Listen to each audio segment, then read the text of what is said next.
दुश्मन की जान को अपनी जान कहते हैं, मोहब्बत की इसी मिट्टी को हिंदुस्तान कहते हैं। जो दुनिया में दिखाई दे उसे कहते हैं खामोशी, जो आंखों में दिखे उसे तूफान कहते हैं, उसे तूफान कहते हैं।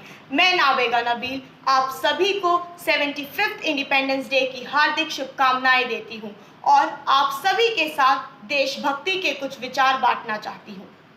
आज़ादी, आज़ादी का असली मतलब तो वही समझ सकता है जिसने कभी गुलामी की हो। खुशनसीब हैं हम जो स्वतंत्र भारत में हमने जन्म लिया है।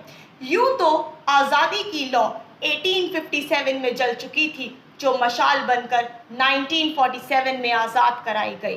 प्राचीन, मध्यकालीन और वर्तमान भारत के उदाहरण से मैं यह स्पष्ट करना चाहूँगी कि जब फिरंगियों के फेरे में फंस गया था हमारा देश, तो रंग दे बसंती चोला की एक आवाज़ पर टोलों के टोले उमड़ आते थे और उनके वंदे मातरम जैसे एक नारे से खून में आने वाले 5-5 डिग्री तूफान से अंग्रेजी शस्त्र की जड़ों में तूफान खड़ा कर देते थे। मर जाते थे, मिट जाते थे, फांसी चढ़ जाते थे, यूं ही तो वह अपनी देशभक्ति साबित कर पाते थे, क्योंकि उस दौर में देश की यही एक कसौटी थी।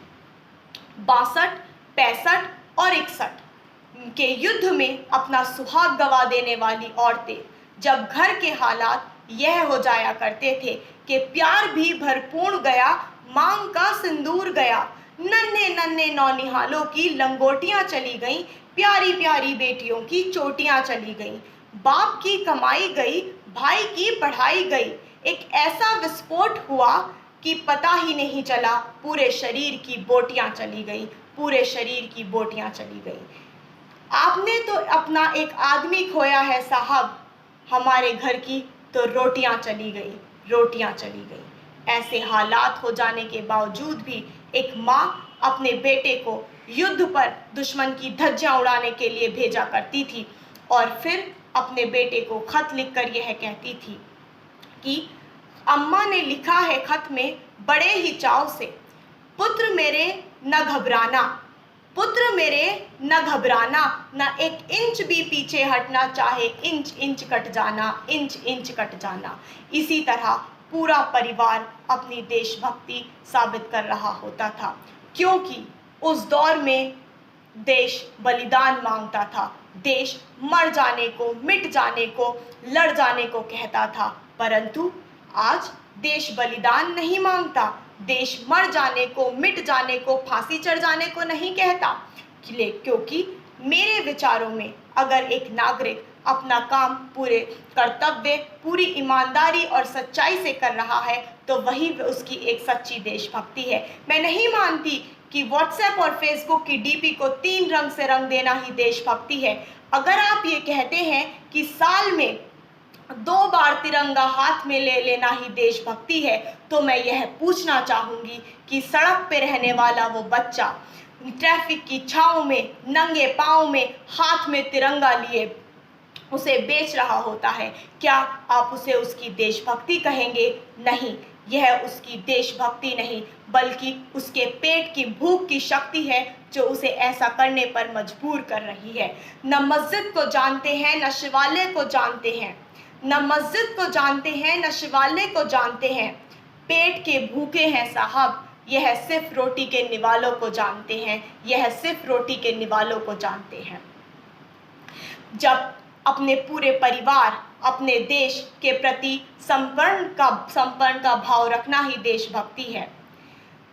देशभक्ति हर देशद्रोही के जीवन में आने वाला तूफान है देशभक्ति, ताकि हमारी सच्ची देशभक्ति ही हर देशद्रोही को यह समझा सके कि तू परिंदा है तो ये आसमान तेरा है, अगर तू दरिंदा है तो ये शमशान तेरा है, अगर इस धरती पर रहना है तो रह, वरना ये कब्र और कब्रिस्तान भी तेरा है, कब्रिस्तान भी तेरा है।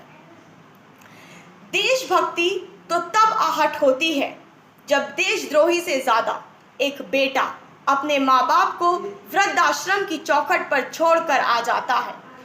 करहा उठती है ये देशभक्ति जब हमसे सड़क पर हमें किसी की सहारे हमारे सहारे की ज़रूरत होती है और हम सेल्फी लेकर उस पर लाइक्स बढ़ाने में लगे रहते हैं।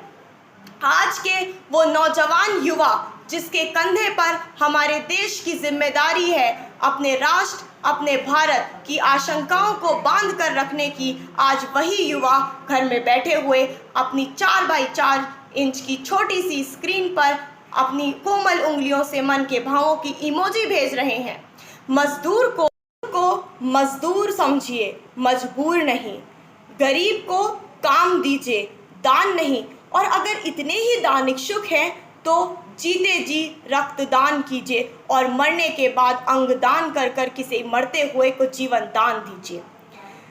ये सरकार मेरी नहीं है और ना ही रब मेरा है। न सरकार मेरी है, न रब मेरा है, न ये बड़ा सा नाम मेरा है। बस इतनी सी बात का गर्व है मुझे, मैं भारत की हूँ और यह भारत मेरा है, यह भारत मेरा है। राष्ट्र निर्माण तब संभव होगा न केवल सरकार ही स्वच्छ भारत को अपनाएगी, बल्कि रास्ते पर और सड़क पर चलता हुआ हर आदमी जब अपने कर्तव्य को समझेगा, स्वच्छ भारत, स्वस्थ भारत को दिल से अपनाएगा, तभी राष्ट्र निर्माण संभव हो पाएगा। मैं देश के उस हर जवान, हर सिपाही को, किसान को और जितने भी लोग हमारे देश की सेवा में लगे हुए हैं, जिनके बिना ये इस देश का निर्माण सोचना भी या कल्पना करना भी असंभव है, उन सभी को सल्यूट करती हूँ। अंत में मैं यही कहना चाहूँगी कि मेरा भारत महान था, महान है और महान रहेगा। जब दिल में होंगे हौसले तो सारा जहान जय हिंद कहेगा, सारा जहान जय हिंद कहेगा। और एक बात हमेशा याद रखिएगा कि बड़ी बड़ी बातों करने से कुछ नहीं होगा, हमें छोटी छोटी कोशिशें करनी होंगी, क्योंकि ठोकरें पत्थर से लगती हैं साहब, पहाड़ों से नहीं। ठोकरें पत्थर से लगती हैं, पहाड़ों से नहीं। सारे जहां से अच्छा हिंदुस्तान हमारा, सारे जहां से अच्छा हिंदुस्तान हमारा, हम बुलबुले हैं इसके, ये गुलिस्तान हमारा, ये गुलिस्तान हमारा। जय हिंद, जय भारत।